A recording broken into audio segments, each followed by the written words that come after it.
राधे राधे सभी को। हम आज आपको बताने जा रहे हैं कि भगवान जगन्नाथ की मूर्ति जो कि अधूरी है, तो वो क्यों रह गई अधूरी। इसके पीछे एक बहुत ही रोचक कहानी है। तो शुरू करते हैं उस कहानी को। जगन्नाथपुरी धाम हिंदू धर्म के 4 प्रमुख धामों में से एक है।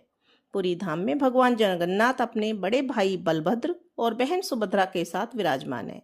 हर साल जगन्नाथ यात्रा के दौरान लाखों लोग पुरी में होने वाली जगन्नाथ यात्रा में भाग लेते हैं। माना जाता है कि एक बार कोई जगन्नाथपुरी यात्रा में भाग ले तो उसके सभी पाप धुल जाते हैं। लेकिन इस पवित्र मंदिर में जगन्नाथ जी की जो मूर्ति है वो अधूरी है और इसके अधूरे रहने के पीछे एक रोचक कथा छुपी हुई है। तो आज इसी कथा के बारे में हम विस्तार से जानेंगे। धार्मिक मान्यताओं के अनुसार भगवान कृष्ण ने जब अपना शरीर का त्याग किया तो पांडवों के द्वारा उनके शरीर का दाह संस्कार किया गया, लेकिन शरीर के जलने के बाद भी उनका हृदय बचा रहा। भगवान कृष्ण के दिल को पांडवों ने जल में प्रवाहित कर दिया। माना जाता है कि भगवान श्री कृष्ण का दिल राजा इंद्रद्युम्न को मिला और उन्होंने इस दिल को भगवान जगन्नाथ की मूर्ति में स्थापित करवा दिया।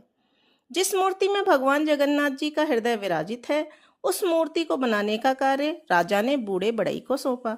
बूढ़े बढ़ई के रूप में स्वयं विश्वकर्मा जी आए थे। विश्वकर्मा जी ने राजा की बात तो मानी, लेकिन साथ ही एक शर्त रख दी।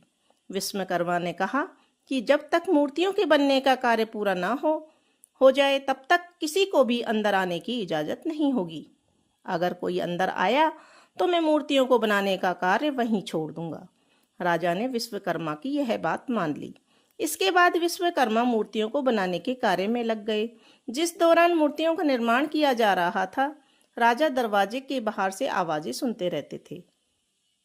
विश्वकर्मा न केवल जगन्नाथ जी की बल्कि उनकी बहन सुभद्रा और भाई बलभद्र की मूर्तियां भी तैयार कर रहे थे। राजा दरवाजे के बाहर से आवाजें सुनकर संतुष्ट हो जाते थे कि अंदर मूर्तियों को बनाने का कार्य जारी है। लेकिन एक दिन अचानक से आवाज आना बंद हो गई। तो राजा को लगा कि अब मूर्तियों के बनने का कार्य संपन्न हो चुका है। राजा ने इसी गलतफहमी में दरवाजा खोल दिया।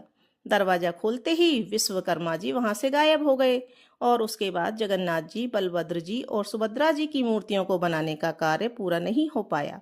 तभी से ये मूर्तियां अधूरी ही हैं। तो यह थी रोचक कथा भगवान श्री जगन्नाथ के बारे में।